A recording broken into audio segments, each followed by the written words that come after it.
Cayó líder huachicolero. Por fin cayó. Sí, pero no fue cualquier detenido. Estamos hablando del Bucanas, un nombre que en Veracruz llevaba años sonando, como esos fantasmas que todos ubican, pero nadie toca. Y ahora resulta que lo agarraron en Puebla en un filtro de seguridad. Después de un enfrentamiento armado, o sea, no fue precisamente una entrega pacífica con moñito, y Rocío Nale, la gobernadora de Veracruz, salió a decir que a este sujeto lo buscaban desde hace casi una década. Y esa parte pesa, porque si de verdad llevaba 10 años en el radar nacional como generador de violencia, entonces la pregunta no es solo por qué cayó ahorita, sino cómo aguantó tanto tiempo moviéndose.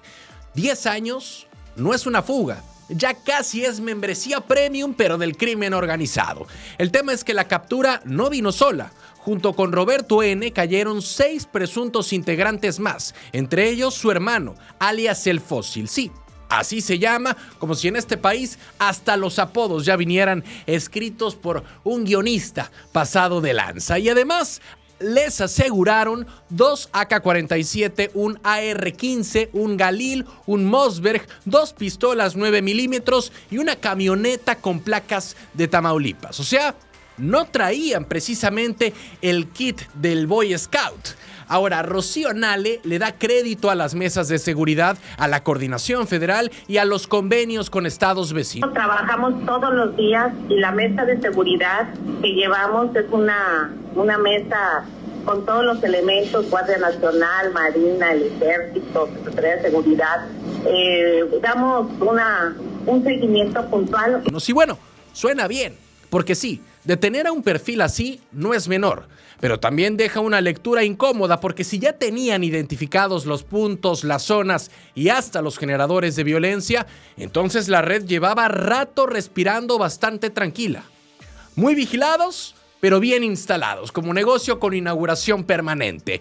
Y es que aquí no alcanza con presumir la captura. Sirve, claro que sirve, pero una detención no borra años de operación, de reclutamiento y miedo sembrado. Porque cuando un personaje así dura tanto, el problema no era solo encontrarlo, era todo lo que dejó crecer alrededor. Sí, por fin se agarró, ahora falta ver si de verdad se desmanteló algo o nada más le cortaron una cabeza a un monstruo que ya aprendió a multiplicarse. Noticias locales. La nueva deuda de Nale. Te vendieron refinanciamiento, pero lo que se abrió fue una guerra de versiones, porque mientras Rocío Nale dice que no hay deuda nueva, los registros públicos muestran otra cosa, y ahí es donde esto se pone interesante, porque por un lado, el gobierno dice que dieron 48 horas a todos los bancos para competir. La política financiera va a ser distinta. Como todos ustedes están participando aquí en Veracruz, quiero su mejor opción sobre la mesa. Tienen 48 horas, les dimos 48 horas. Y que BBVA ganó por ofrecer mejores condiciones. Suena a subasta agresiva, suena incluso eficiente. Pero aquí hay algo. Porque cuando un solo banco ya maneja nómina, fondos de salud, seguridad, educación y además se queda con buena parte de la deuda, pues mínimo levanta cejas, porque concentración financiera no siempre es sinónimo de control. A veces también es dependencia. Se dijo de acuerdo a la ley, a la propia ley, no se aumentó, no se movió la fecha, nos conviene porque bajamos intereses y de acuerdo a la ley hacendaria no se requiere pasar por el Congreso. Como cuando le debes al mismo que te presta, te cobra y además te guarda la cartera. Y luego vienen los números, que son los que meten ruido. El discurso oficial habla de ahorros por 155 millones de pesos este año, hasta 2.900 millones en intereses. Incluso liberar 23.000 millones en participaciones hacia adelante. No es poca cosa. Pero el tema es que el registro público único llegó a reflejar una diferencia de más de 7.000 millones frente a diciembre. Y aún descontando los nuevos créditos, la crítica insiste en un aumento de 3.000 millones. O sea, aquí no es solo quién tiene la razón, es por qué los números cuentan historias distintas. Y ojo, Rocío Nale dice que bajaron de 21 a 17 créditos y que el saldo real va en 43,000 millones de pesos, no en 47, no en 53. Si eso se confirma, cambia mucho. Pero si no se transparenta completo el análisis, las tasas y el proceso competitivo, además del costo real del despacho que negoció, pues la duda sigue viva, porque entonces aparece la otra pregunta incómoda. Si todo fue tan buen negocio, ¿por qué explicarlo después y no antes? Y aquí va el detalle político, porque esto puede terminar siendo un acierto financiero o un problemón narrativo, porque en deuda pública no basta con decir confíen. Hay que probarlo, porque sí, puede ser refinanciamiento inteligente, pero también en papel ya hay quienes dicen que parecen esos trucos donde cambias una tarjeta por otra y juras que ya debes menos. Hasta que llega el estado de cuenta y ¿pa' qué les cuento? Y ahí es donde se acaba el discurso y empiezan los números. Noticias locales. Revienta sector salud y Nale responde. No fue una protesta aislada, fue un estallido en cadena. Jalapa, Veracruz, Orizaba, Poza Rica y Coatzacoalcos, y así hasta 14 municipios con movilizaciones simultáneas del sector salud.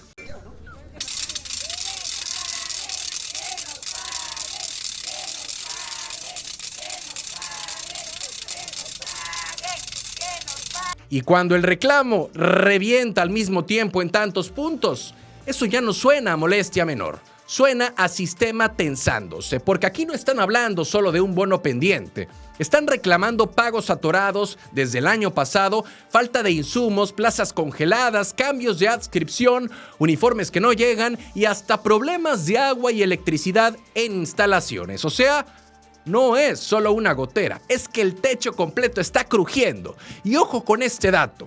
En Orizaba hablan de 600 trabajadores movilizados. En Poza Rica señalan que 700 de vectores siguen sin equipamiento. Y además hay hospitales claves involucrados, desde el regional de Veracruz hasta el Luis F. Nachón. No es cualquier ruido. Ahora, el gobierno responde que hay diálogo, responde que hay 90% de abasto de medicamentos y que no se suspendieron servicios. Bueno, suena bien, pero aquí viene el pero. Porque si hay 90% de abasto, ¿por qué una de las demandas centrales sigue siendo insumos? Porque entonces algo no está cuadrando en esta historia. Y hay un detalle que pica políticamente. El conflicto aparece en medio de la transición al IMSS Bienestar y muchos trabajadores están diciendo básicamente, antes de movernos de sistema, primero resuélvanos lo pendiente. Y eso no es rechazo automático a la reforma, eso es desconfianza operativa. Y bueno, si te pagan bonos en tarjetas para gastar solo en una tienda, pues eso ya no parece prestación, parece tanda patrocinada, sí. Y luego está lo otro. Cuando personal de salud protesta diciendo que mantiene atención para no afectar pacientes, el mensaje pega distinto, porque no están cerrando por capricho, están exhibiendo que el sistema se sostiene muchas veces por puro aguante del trabajador. Más que estructura, a veces parece milagro administrativo. Aquí la pregunta no es si el paro escala. La pregunta es si esto es una presión para negociar o el síntoma de que la transición en salud viene más parchada de lo que dicen. Porque cuando médicos, vectores, hospitales y sindicatos se mueven al mismo tiempo, pues eso ya no es solo protesta. Noticias locales. Nale exhibe a alcalde que gana más que ella. Se le fue directo. Y no fue contra cualquier alcalde, fue contra un alcalde de Movimiento Ciudadano porque la gobernadora Rocío Nale soltó un señalamiento que pega fácil. Dijo que el alcalde de Nanchital y su cabildo ganan 20% más que ella. Y ahí activó algo delicado, porque cuando una gobernadora exhibe el sueldo de un presidente municipal, eso ya no es solo crítica administrativa, es mensaje político. Un municipio con carencias pidiendo ambulancias y al mismo tiempo autoridades cobrando arriba de los 84,750 pesos que dice la gobernadora, pues que percibe mensualmente, y eso conecta rápido. La discusión no es solo cuánto ganen, sino por qué esto explota justo ahora, y además con un alcalde de Movimiento Ciudadano, porque cuando se mezcla austeridad con color partidista, la lectura cambia. Rocío Nale dijo que pidió al Orfis revisar el gasto municipal, y ahí está el fondo del asunto. Yo dije que había leído, que estaba ganando más y que le iba a pedir al Orfis que revisara cómo estaba su gasto corriente del municipio. Porque si esa revisión va en serio, puede abrir una discusión incómoda sobre cómo se usan recursos en ayuntamientos. Pero si se queda solo en exhibir salarios, puede parecer más presión política que corrección administrativa. Y bueno, pedir ambulancias mientras el cabildo cobra como consejo de administración sí da para levantar cejas. Quieren apoyo para emergencias, pero primero se atendió la emergencia de la nómina. Ahora, también hay una pregunta que se mete sola. Porque si esto violenta el principio de que nadie debe ganar más que la gobernadora, ¿por qué apenas se está señalando? Porque entonces o nadie estaba revisando o apenas se decidió voltear a ver. Y esa también es noticia. Si Orfis entra de verdad a revisar Nanchital, esto puede escalar. Pero si todo queda en declaración de micrófono, va a sonar como esos pleitos que hacen ruido y luego no cambian nada. Y entonces, la ambulancia pues sigue sin llegar. Noticias locales. Martin Garrix deja 600 millones a Veracruz. Se llenó el malecón, se llenaron los hoteles y ahora dicen que dejó 600 millones de pesos. Se hizo un cálculo de aproximadamente 600 millones. Fueron 130,000, aproximadamente más de 130,000 participantes. Eso suena enorme y por eso mismo también merece lupa. La gobernadora Rocío Nale presume que el concierto de Martin Garrix y el Festival Puerto Sonoro dejaron una derrama de 600 millones de pesos con 100% de ocupación hotelera y más de 130,000 asistentes.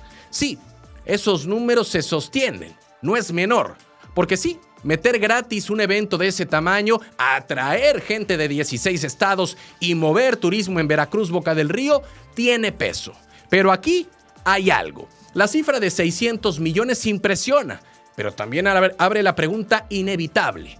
¿Cómo se calculó esa cifra? Porque una cosa es derrama estimada y otra dinero comprobado. Y esa diferencia importa, porque entonces, si sumas hoteles, restaurantes, transporte, consumo y renta vacacional, sí puede salir una cifra grande.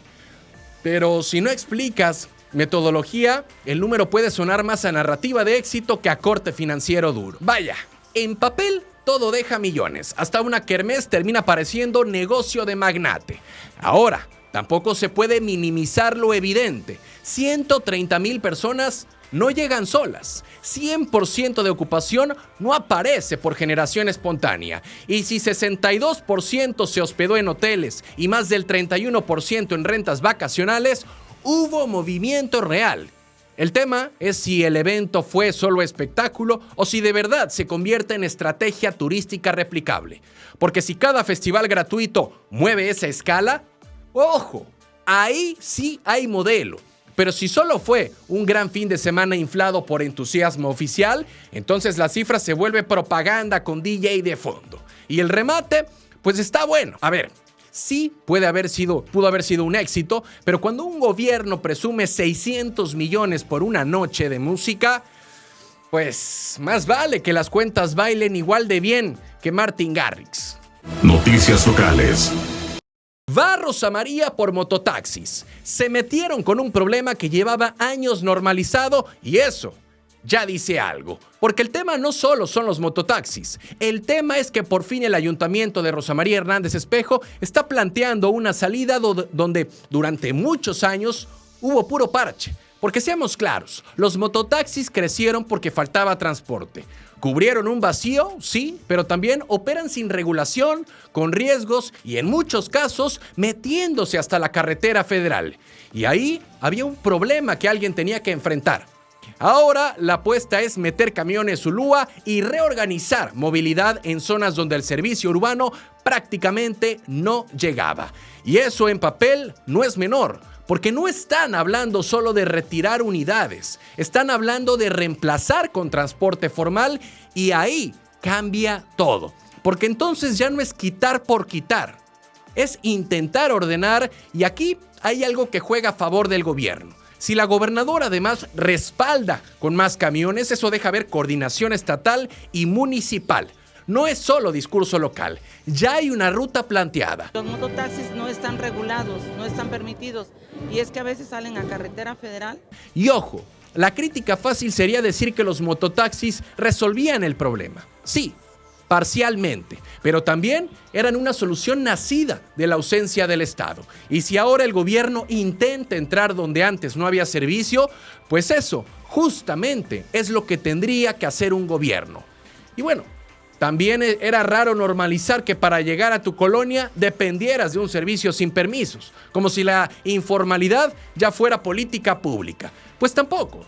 Ahora, claro, la clave no está en anunciar camiones, está en que funcionen.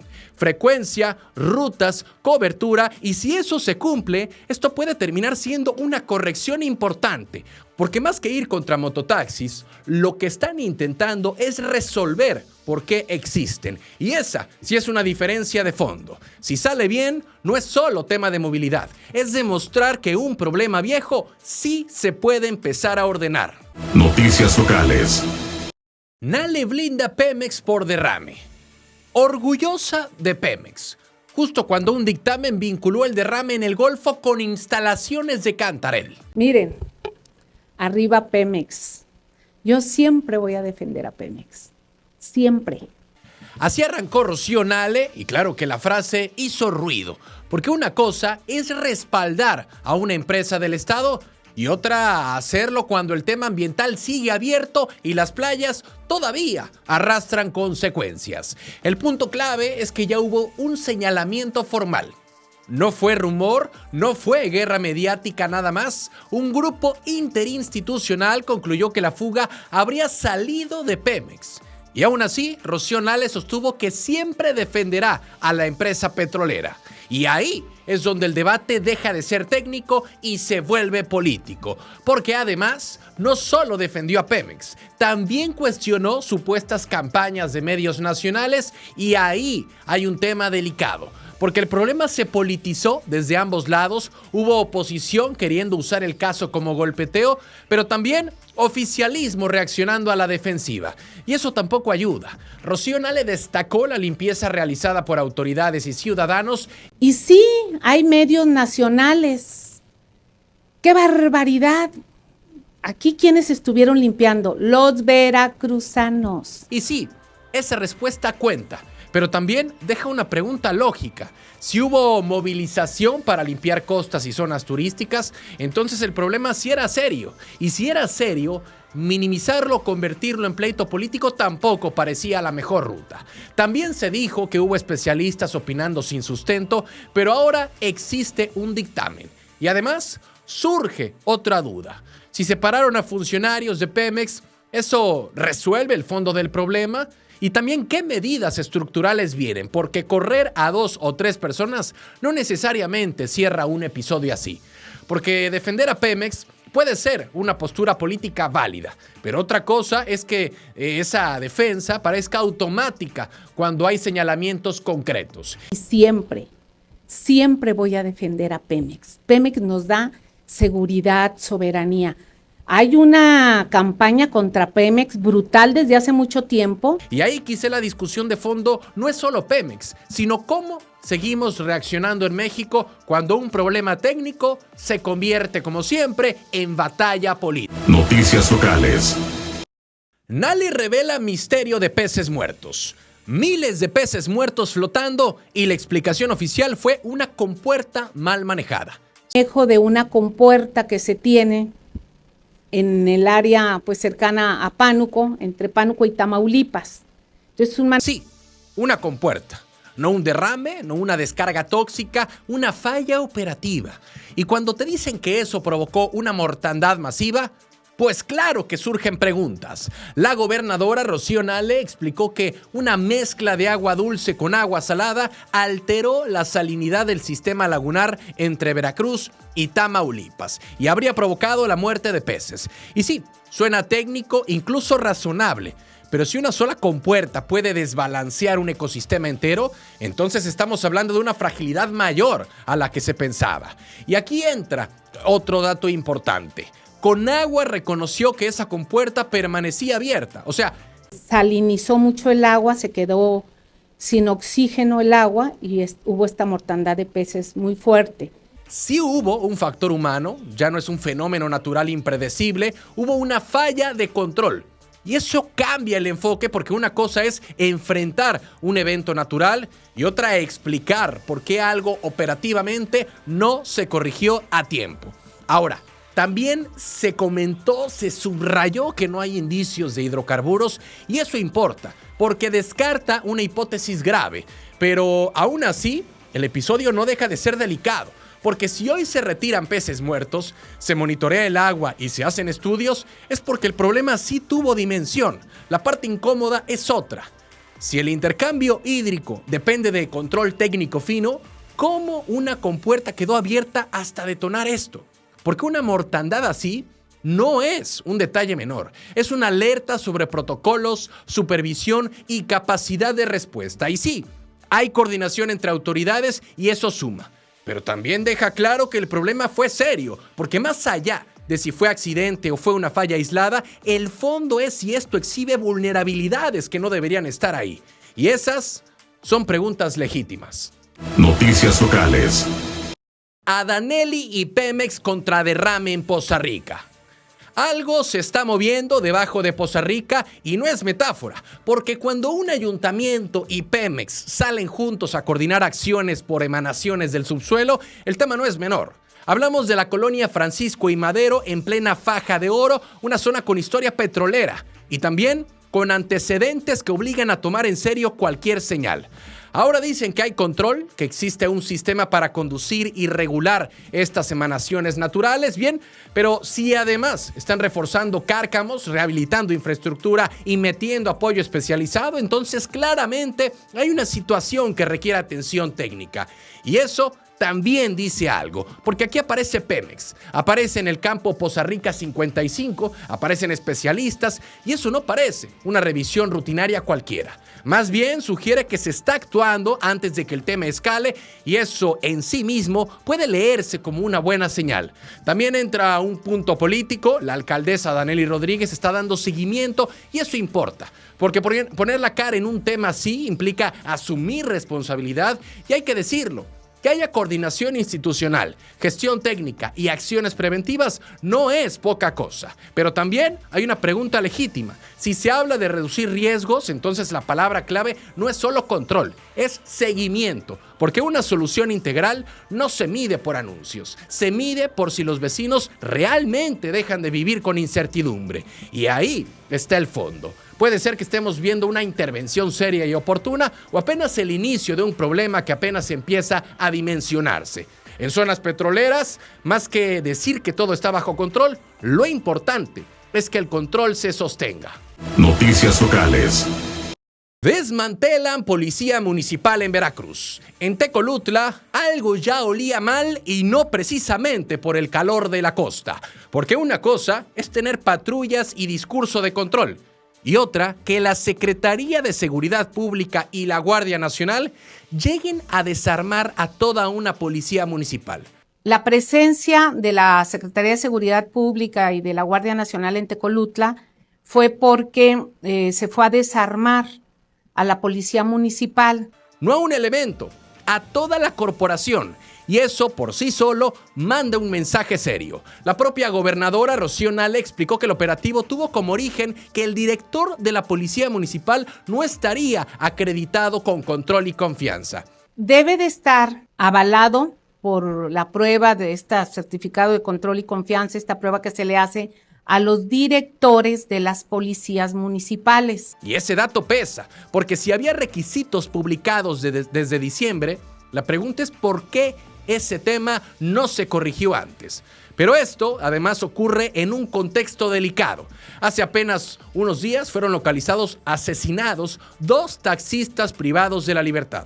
Y también hay reportes de personas desaparecidas. Y cuando esos hechos coinciden con el desarme de una corporación, inevitablemente se encienden alertas. Rocío Nale dijo que ya hay identificación de presuntos agresores y que la fiscalía tiene avances. Eso importa.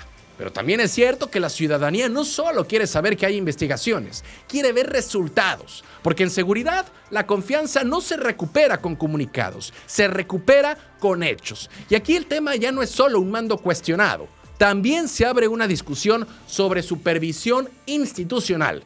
Porque si había un problema con certificaciones, entonces alguien no hizo lo que debía hacerse a tiempo. Al final, más que el derrame en sí, la pregunta de fondo es ¿qué se corrige después? Porque una intervención así puede leerse como señal de crisis o como una decisión para recomponer. Y eso dependerá de lo que ocurra de aquí en adelante. Noticias locales. Alcalde alerta plaga de gusano barrenador. No es una película de horror, aunque suena como una. Un alcalde sale y dice que el gusano barrenador ya se está volviendo plaga en Jilotepec. Y el dato prende focos, porque asegura tener 5 casos confirmados en perros, pero el municipio ni aparece en el reporte nacional. Y ahí, claro, empiezan las preguntas. Según explicó José Roberto Marcelo Cortés, uno de los casos lo detectó él mismo. Al encontrar un perro con una herida infestada de larvas, al acercarme, me percaté que tenía una herida muy grave. Pensé que había sido por un objeto o algún accidente, pero no, tenía pequeños gusanos. Se dio aviso, intervino Fomento Agropecuario y se confirmó miasis. O sea, no estamos hablando de rumores. Pero aquí viene el punto delicado. Si desde el 14 de abril había detección y al corte del 16 de abril Senacica no reflejaba a Jilotepec, entonces hay 2 posibilidades. O los registros van detrás de los hechos o hay desfase en el reporte. Y cualquiera de las 2 merece atención. Además, los números no son menores. Se reportan 1,297 casos activos a nivel nacional. Veracruz suma 174 y 66 son en perros. Eso cambia la dimensión del problema, porque ya no se ve solo como asunto pecuario, también toca lo doméstico.